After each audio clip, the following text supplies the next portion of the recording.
പ്രണവ് മോഹൻലാൽ വിനീതയുടെ മറ്റു ഇന്റർവ്യൂവിൽ പറഞ്ഞിട്ടുണ്ട് പ്രണവ്, ധ്യാന്, നിവിൻ ഈ മൂന്നുപേരെ കണ്ടിട്ടാണ് സ്ക്രിപ്റ്റ് എഴുതിയത് എന്ന്. അവർ മൂന്നുപേരും എഴുതുന്നതിന് മുമ്പ് തന്നെ അവർ തന്നെ അഭിനയിച്ചാലേ അത് വർക്ക് ആവുള്ളൂ എന്നുള്ളത് മൈൻഡിലുണ്ടായിരുന്നു. അപ്പം ഈ നമുക്ക് നിവിനായിട്ട് ക്യാമിയോ പോലാണോ വരുന്നത് അതോ ത്രൂ ഔട്ട് ഉണ്ടോ? എക്സ്റ്റെൻഡഡ് ക്യാമിയോ എങ്ങനെ പറയേണ്ടതെന്ന് എനിക്കറിയില്ല. ഇപ്പോൾ നമ്മൾ ഹൃദയത്തിൽ എക്സ്റ്റെൻഡഡ് ക്യാമിയോ എന്ന് പറയുമ്പോഴും അതിനൊരു ലെങ്ത് ഉണ്ടല്ലോ, അതിനേക്കാൾ കൂടുതലാണോ എനിക്ക് ഡൗട്ട് ഉണ്ട്. കാരണം ഇപ്പോൾ ഹൃദയത്തിൽ കല്യാണി സെക്കൻഡ് ഹാഫിൻ്റെ ഒരു ഏരിയ എത്തുമ്പോഴാണ് കല്യാണി വരുന്നത്. പിന്നെ പടം അവസാനം വരെ കല്യാണി ഉണ്ട്.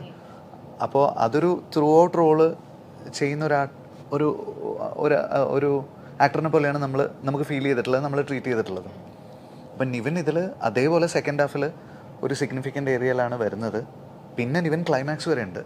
അപ്പോൾ അതിനെ എക്സ്റ്റെൻഡ് ക്യാമിയോ എന്ന് വിളിക്കണോ, അതെനിക്ക് ഭയങ്കര കൺഫ്യൂഷൻ ഉണ്ട്. അതെങ്ങനെ അതിനേക്കാൾ നിങ്ങൾ തന്നെ പറ. അതെ, കാരണം അത് ഇപ്പം ഞാൻ ഓം ശാന്തി ഓശാനയിൽ വർക്ക് ചെയ്ത 1.5 ദിവസമാണ്. പക്ഷേ ആ സിനിമയിൽ സെക്കൻഡ് ഹാഫിൽ ത്രൂ ഔട്ട് ഞാനുണ്ട്. അതാരും എക്സ്റ്റെൻഡഡ് ക്യാമിയോ എന്ന് പറഞ്ഞിട്ടില്ല, ഒരു ക്യാരക്ടറായിട്ട് തന്നെയാണ് ഫീൽ ചെയ്തത്. അപ്പോൾ നിങ്ങൾ കണ്ടിട്ട് പറ. അതെ, ധ്യാനേട്ടനെ പറ്റി പറയുവാണെങ്കിൽ വിനീതേട്ടൻ്റെ അനിയനാണ്. പ്ലസ് ധ്യാനേട്ടൻ ഇനി വേണ്ടി ഞാനതിൽ സന്തോഷിക്കുന്നു.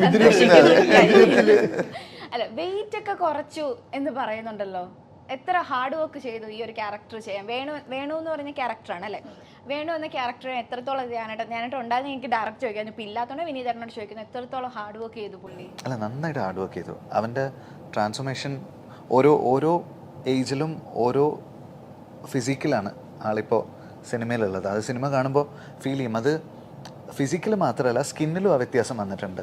അത് ഡയറ്റ് അങ്ങനെ പിടിച്ചതുകൊണ്ട് ഇപ്പോൾ ചെന്നൈ പോർഷൻസ് നമ്മൾ ഷൂട്ട് ചെയ്യുന്ന സമയത്ത് ധ്യാൻ വരുമ്പോൾ ധ്യാൻ ഈ ഒരു ഫിസിക്കായിരുന്നു ഉണ്ടായിരുന്നത്. അതായത് തടിച്ചിട്ടല്ല, എന്നാൽ ഭയങ്കരമായിട്ട് മെലിഞ്ഞിട്ടുമല്ല, അങ്ങനെയായിരുന്നു. എന്നിട്ടൊരു 21 days എന്തോ കഴിഞ്ഞിട്ടാണ് നമ്മൾ നാട്ടിലത്തെ പോർഷൻസ് ഷൂട്ട് ചെയ്യുന്നത്. അതായത് എക്സാക്ട്ലി 3 weeks. ആ 3 weeksനിടയിൽ പിന്നെയും കുറച്ച് അതിൽ ലാസ്റ്റ് 4 days ലിക്വിഡ് ഡയറ്റ് ആയിരുന്നു. അത് കഴിഞ്ഞിട്ടാണ് നമ്മൾ 10th class പോർഷൻ എടുക്കുന്നത്. ആ സമയമായപ്പോഴേക്കും സ്കിന്ന് ശരിക്കും വ്യത്യാസമുണ്ട്, സ്കിന്ന് ശരിക്കും തെളിഞ്ഞു. അപ്പോൾ അത് പടത്തിൽ കാണുമ്പോൾ നമുക്ക് ധ്യാൻ്റെ സ്കിന്നിലുള്ള വ്യത്യാസം ഫീൽ ചെയ്യും.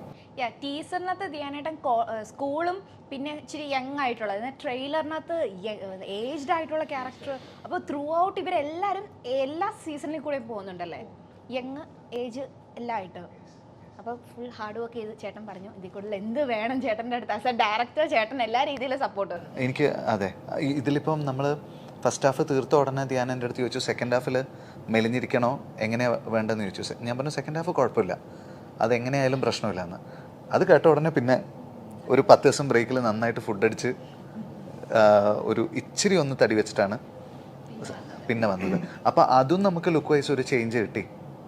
നന്നായിട്ട് മെലിഞ്ഞിട്ട് പെട്ടെന്ന് വീണ്ടും ബോഡി മാറുമ്പോൾ അങ്ങനെ ആക്ച്വലി ബോഡിക്ക് അത് ഭയങ്കര മോശമാണ്, പെട്ടെന്ന് ഇങ്ങനെ കുറയ്ക്കുകയും ചെയ്യുന്നത്. പക്ഷേ സിനിമയിൽ കാണുമ്പോൾ നമുക്കത് ഭയങ്കര കൺവിൻസിങ് ആയിട്ട്